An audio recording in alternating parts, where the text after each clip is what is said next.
Merhaba. Merhaba arkadaşlar, bugün sizinle Minecraft'ta cobblestone nasıl yapılacağını göstereceğim.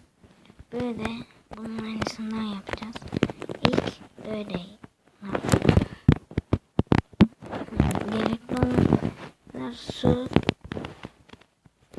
Ben tabii kreatifde olduğum için sadece bana su ve lav gerekiyor.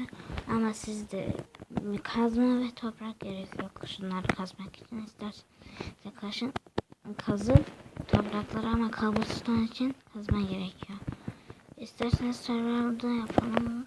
Yok, ya da ve ilk kreatifde yapalım.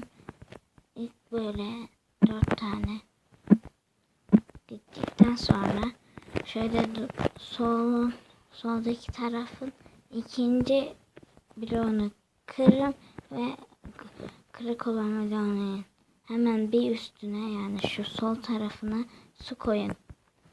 Öbür tarafına da şu bloğa, yani sondaki bloğa lav koyun. Bakın oluyor. Bir de şuraya koymanız, yapmanız gerek, çünkü bazen lava gidebiliyor, böyle dibinde durarak alabilirsiniz. Şimdi serverda yapımını göstereyim.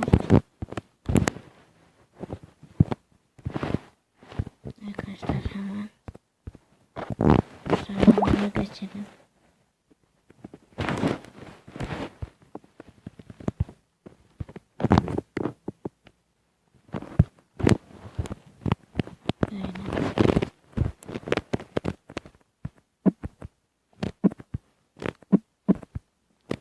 Şöyle durun.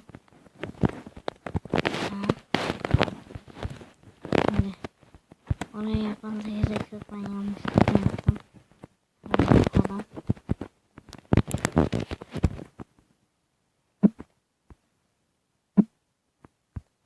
Gördüğünüz gibi server'da da oluyor. Ve bu videonun da sonuna gelelim. Bu biraz kısa, çünkü biraz bir şey kısa yapıyor. O yüzden çok uzun bir video olmadı. Öbür videomuzda izleyebilirsiniz. Abone olmayı unutmayın, like atmayı, yorum yapmayı. Bay bay.